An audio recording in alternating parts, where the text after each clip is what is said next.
wiilasha xulkeena qaranka ee 17 jirada ayaa iska xaadiriyay finalka koobka Sekafa ee xulalka bariga iyo bartamaha Afrika ayagoo sidaas si lamidana u soo baxay inay ka qayb qaataan koobka African Cup of Nations ee xulalka under 17 ama 17 jirada ee 2023 ka dhici doona wadanka Algeria. wiilasha calanka buluuga huwan ayaa finalka koobkan iska xaadiriyay 2 jeer 4 sano ee la soo dhaafay kadib markii ay ciyaar 1-1 ku soo dhamaatay ay penaltiyo 8 iyo 7 ku garaaceen dhigooda wadanka Uganda. da'yarka Ocean Stars oo aad ugu rajo weyn inay koobkan aadan cadde International Airport ka dejin doonaan ayaa kulanka finalka ah la dheeli doona xulka South Sudan maalinta Sabtida ah bishan 15keeda. waa markii labaad oo 5 sano gudaheed ay wiilasha da'yarka xulkeena qaranka ay u soo baxaan finalka koobkan. Soomaalida oo runtii ahayd dad lagu maadeysto dhanka kubadda cagta iyo guud ahaan sportska 30 sano oo wadankeena dagaalada iyo colaadaha sokeeye ay halakeeyeen ayaa sanadihii dambe runtii u muuqday inuu isbedel fiican ku yimid ayagoo natiijooyin fiican ka soo hooyay garoomada kubadda cagta. haddaba maxaa isbedelay sanadihii dambe, maxaase sabab u ah in xulkeena qaranka uu natiijooyin lagu farxa ka soo hooyay garoomada kubadda cagta, maxaa loo baahan yahay in weli laga hormariyo xulka qaranka iyo meelahee loo baahan yahay in laga dhiso mustaqbalka dhow iyo weliba mustaqbalka dheer. su-aalahaas iyo jawaabahooda iyo guud ahaan falanqeyn ku saabsan kulamadii ay wiilasha xulkeena qaranku dheeleen ilaa hadda kaga boga muuqaalkan.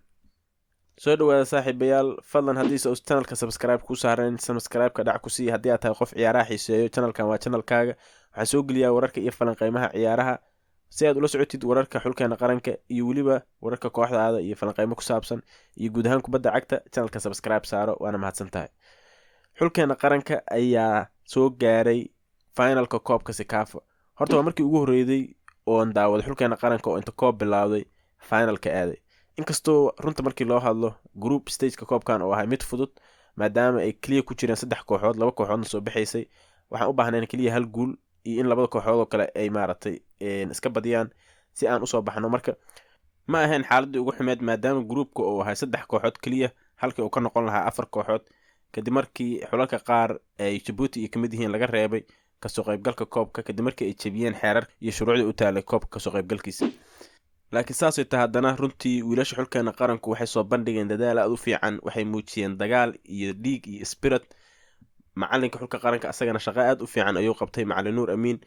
xulka qaranka sanadkan waxaad moodaa in dadaal iyo diyaar garow wixii aan arki jirnay ka sarreeyo oo ka muuqdo. taasna runtii waxaa ku ammaanan xiriir kubadda cagta Soomaaliya oo gudoomiye Cali Shiino ugu horeeyo. macalinka xulka qaranka asagana oo ah runtii nin spirit badan oo 90 daqiiqo ciyaartu socoto sideline-ka taagan oo ciyaarinad u sheegay waxa looga baahan yahay iyo waxa ay sameynayaan.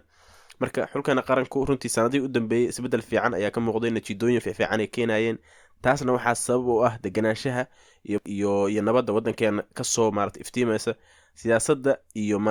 kubadda cagtu runtii waxaa moodaa ama waxayba yihiinba waa wax isku xiran oo mar walba tahaan tuhaane. marka haddii wadanka ay nabad ka jirto, kubadda cagta dhalinyaradu waxay u helayaan waqti ay ku cayaaraan, xiriir kubadda cagtuna wuxuu waqti u helayaa oo ku investigareeyo oo oo ku soo xusho oo ku recruit gareeyo ciyaaryahanada fiican ee xulka qaranka matali kara. marka in siyaasadda wadanku ay degan tahay, nabad yar oo soo iftiimaysa jirto, dowlad iyo kala dambeyn ay jirto, waxay sii hormarinaysaa xulkanaga qaranka iyo kubadda cagta iyo guud ahaan sports wadankanaga si aan u matalno oo qaramada Afrika iyo guud ahaan caalamka waxa weyn ka soo bandhigno. marka nabadda iyo deganaanshaha wadankanaga sanadihii u dambeeyay ka jiray runtii wuxuu saameyntiisu waxay ka muuqataa xulkeena qaranka. waxaadna runtii news fiican ah oo niyadu aan ku dhisanaynaa in sanadaha soo socdaan aysan kasii fiicnaa doonaan. xiriir kubadda cagta shaqo fiican ayuu qabtay, macalinka xulka qaranka aad u ammaanan yahay. kulamo waaweyn oo xitaa anaga aanan filayn inay badiyaan ayay badiyeen. hadda finalka ayaan joognaa. kulankan waxaan la dheelaynaa Suudaan oo runtii ayaguna wadan sidanadoo kale dagaalo iyo waxaas ku jiro oo hadda wax ayna dheer yihiin oo gaara aysan jirin. marka runta laga hadlana farqiga u dhexeeya wadamada koobkan dheelaa iyo dadkooda waxay ka muuqataa ciyaaranadooda jirkooda, ma fahantay. marka haddaad fiirsatid ciyaarahaas kale waa fiirsateen intiina fiirsatay markii xulkeena qaranka uu la dheelay Tanzania, waxa u moodaa nin waaweyn iyo ilmo yar oo dheelaha kale. farqiga u dhexeeya physical ahaan iyo jirkooda waxa ka muuqda nin waaweyn iyo ilmo yar oo isla dheelaha waay. marka isku physical ma nihin, isku awood ma nihin, isku jir ma nihin, isku diyaar garow ma nihin, wax walba ay nooga koreeyaan marka laga hadlo. haddana saasay tahay ciyaaranada wadankeenu dhiig iyo iyo spirit halkan kusoo gaareen iyo inaysan madaxooda dhulka dhigan calanka buluuga ay hooyiin. marka in la taageero ay u baahan yihiin. waa u hambalyeynaa dhalinyarada xulkeena qaranka 17 jirada oo finalka yimid. runtii maaragtay ciyaartan iyo ciyaarihii ka horreeyay waan daawaday waxayna ahayd saan soo sheegay markii ugu horreeydo xulkeena qaranka kulamo saas xiriir isku xiga aan daawado ayagoo badinayo natiijooyin fiican soo hoynayo waxaa xulkeena qaranka sanadkan moodaa in dhanka difaaca ay aad uga dhisan yihiin taasna waxaa maaragtay saameyn kula macalinka iyo sida uu maaragtay link u taagan yahay ciyaarnada oo shape-kooda inay ilaashadaan iyo meesha ay joogayaan cidda ay raacaan u kala sheegaya saameyn weyn ayadana ku leedahay waxaa aragna xulka qaranka oo maaragtay dad cadaana iyo niman foorna iyo maaragtay loo dhiibayo taasna waxaa waaye waa kasoo horjeedna haddaan dhalinyarada soomaaliyeedna waxaa rabnaa in xulkeena qaranka rag soomaaliyeed oo maaragtay is af yaqaanaan oo qualitigooda iyo wax walba og maaragtay loo dhiibo sida hadda macalin nuur amiin oo kale oo runtii ah nin experienced ah dhalinyaradana maaragtay xirfadooda iyo meesha ay ku fiican yihiin si fiican u yaqaan spirit fiicanna leh waxaana rajaynayaa haddii uu hadda shaqada xulka qaranka ee under 17 oo soo dhamaysto in shaqada xulka qaranka ee waaweynka ah loo dalacsiiyo ayaan rajaynaynaa xulka qaranka runtii waxyaalaha sanadkan maaragtay iska bedelay oo la taabo karo waxaa kamid ah inay